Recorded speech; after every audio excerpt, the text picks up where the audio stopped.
Tennis can be extremely frustrating when you're practicing consistently and you're working hard on your game, but you're still not seeing meaningful improvements in the way that you play or your match results. Unfortunately, this is also a very common problem that I see and hear from a lot of players, which is why in this video, I want to explain what's almost guaranteed to be one of the biggest things that's holding you back and explain the solution so that you can fix the problem. Now, the first thing you need to wrap your head around when it comes to tennis is that all of the problems that you're dealing with on court are being caused by one of two things. Firstly, it comes down to the way that you practice. Now, this might mean that you're not practicing often enough, but for the vast majority of players that I work with, they're practicing more than enough. The problem is they're not practicing in the right way. But then the second potential underlying cause of your problem is going to be physiological. Something about your body isn't capable of doing what you're trying to do. And an example of this would be if you get jammed on your shots and you hit a lot of shots late, often this is being caused by your visual system not functioning at a high enough level for you to be able to quickly and accurately read the flight of the ball and judge how fast it's traveling and how far it is away. And when you've got this sort of problem, the only way to fix that is to improve the underlying physiology. And in this case, that would be training your visual system. Now, I'm not going to be talking about that in this video. If you'd like to learn more about that side of things, I've got a class that's going to teach you more about it. I'll place the link down in the description, or you can scan the QR code that's on the screen. Because what I want to focus on in this video is the practice side of things. I want to explain a really important practice concept that if you can understand and apply, it is going to allow you to drastically change your tennis level. So the first thing that you need to understand when it comes to high quality practice is that it takes a lot of focus and concentration. So just heading out on court and hitting balls randomly isn't going to work, and it's not going to enable you to make improvements. You have to really focus and concentrate on what you're doing, because in order to make improvements, you have to show your brain how important the thing that you're working on is, because it actually takes a lot of energy for your brain to go through the process of changing. And that's what's happening when you're learning a skill like improving your tennis technique. Your brain is rewiring itself through a process of neuroplasticity, and that takes energy. So you have to go, okay, brain, I'm focusing on this because it's so important, make the changes. And then you also have to work on something specific. So if you're going to go out on court and go, yeah, today I am focusing on improving my forehand, it's not going to be specific enough, because to hit a forehand well, there's a lot of different stuff that has to happen. And you might have maybe 5 or 6 or 7 things that are going wrong with your forehand at the moment. And you simply can't work on all of them all at once because it's too much information for the brain to process and focus on at any one time. So instead, you have to choose maybe 1 or 2 things and focus on them. And it also needs to be the right thing, because a lot of people focus on something that's more of a symptom rather than underlying cause. And an example of this on the forehand would be a lot of players are really thinking about the arm and the wrist and creating racket lag, because a lot of coaches talk about that sort of thing and you see professionals doing it. And while that stuff can be important, what's way more important for most people is preparing and setting up in the right position, reading the flight of the ball, using good footwork, getting a good unit turn as part of your preparation. These are the sort of things that most players don't do. So then they don't prepare properly, they're too close to the ball, and now they have to compensate with the arm and wrist. If you're not set up in the right position, there's no correct thing to do with your arm and wrist. So instead, what you need to focus on is the underlying problem, and that is being able to read the flight of the ball, having good footwork, and being able to set up in the right position quickly enough. And then once you've identified the underlying problem, it is just all about doing enough high quality focused repetitions at the right level of difficulty to develop a new habit, because it's only once you've developed a new habit that this new technique is going to hold up under pressure in a match situation. And this is where it goes horribly wrong for most players, because most players are so overly obsessed on the result of every single shot, they get completely distracted and forget all about the thing they were actually meant to be working on. Obviously, we want results. We want all of our shots to land in, but that's a results-based focus or an outcome-based focus.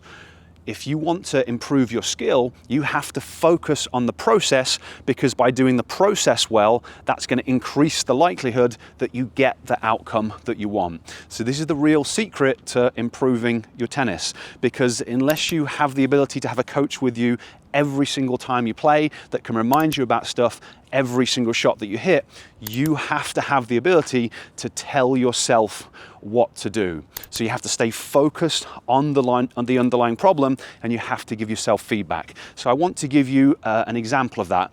I could choose getting too close to the ball, because most players get too close to the ball, and it's one of the major things that they need to focus on.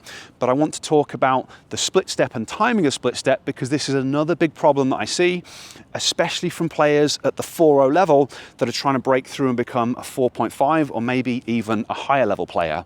Because the idea of a split step is it allows you to react and set up in position more quickly. And you can get away with not split stepping up to a certain point because the quality of shot coming towards you isn't as good. But the higher and higher level that you want to play, the more and more important a split step becomes, because you've got less time in order to react. So at a certain point, you just have to be doing a split step if you want to be playing at a higher level. And that means you have to focus on it. Because if you don't do a split step and you want to be able to do a split step, that is a big change, and it takes a lot of focus and a lot of energy and a lot of concentration. And it's not a 2-week process, it is a 3 to 6 month process where you have to stay focused on your split step, and you should only give your feedback to yourself about the split step. Whereas what tends to happen is a player goes, right, I'm going to work on the split step, and then they hit their shot and they miss their shot and they go, that wasn't good, I need to correct myself. And then they go, right, why did I miss that shot? Oh, I opened the racket face, right, I need to close the racket face. And now they're focused on the racket face, whereas they should be focused on the split step. And what we talked about earlier is that it takes energy. We have to show our brain that it's important. So now my brain doesn't know what to do. So the end result is absolutely nothing changes, and people's tennis stays the same.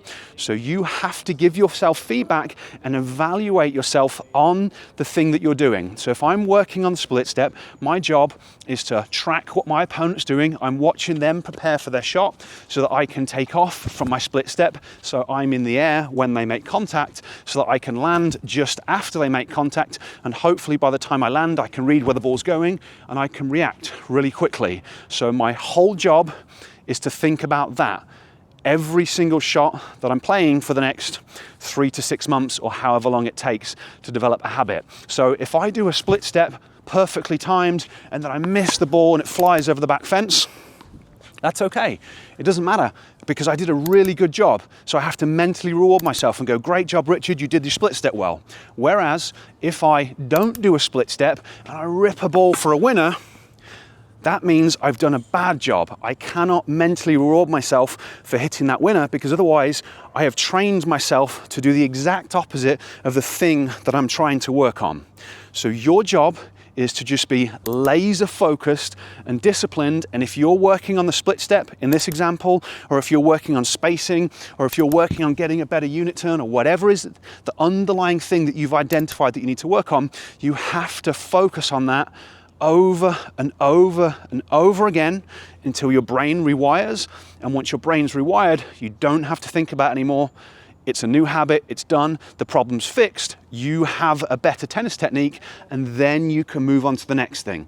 And by doing this over time, this is how you change your tennis level. Okay, hopefully everything that I've just explained makes sense, because when they look at this in the research, one of the biggest differences between elite athletes and non-elite athletes is the way that they practice. Elite athletes do the process that I've just described. People who fail to improve past a certain point, they don't apply that sort of practice. So you want to learn how to do it as soon as possible. But in addition to practicing like that, one of the best things that you can do to improve your tennis is improve those underlying physiological restrictions that you might have. I've assessed hundreds of adult tennis players, and all adult tennis players have limitations within their visual system, in their balance, in their coordination, that restrict them on court. And by training and addressing those, it can make a huge difference in terms of your ability, and it raises the ceiling that you can play at. Now, I've got a program where I teach players how to use brain-based training to address those issues and become a better player. If you'd like to apply to work with me, there's a link in the description. Or if you'd just like to learn more about the whole process, I've got a class that's going to go into details that I mentioned earlier. The link to that is down in the description as well. If you've got any questions or comments about what I've explained here, leave them down in the comment section. If you found the video helpful, it always really helps me out if you could give me a thumbs up. And of course, if you haven't subscribed to my channel, it also really helps me out if you could do that as well. Okay, thanks for watching. I'll catch you next time.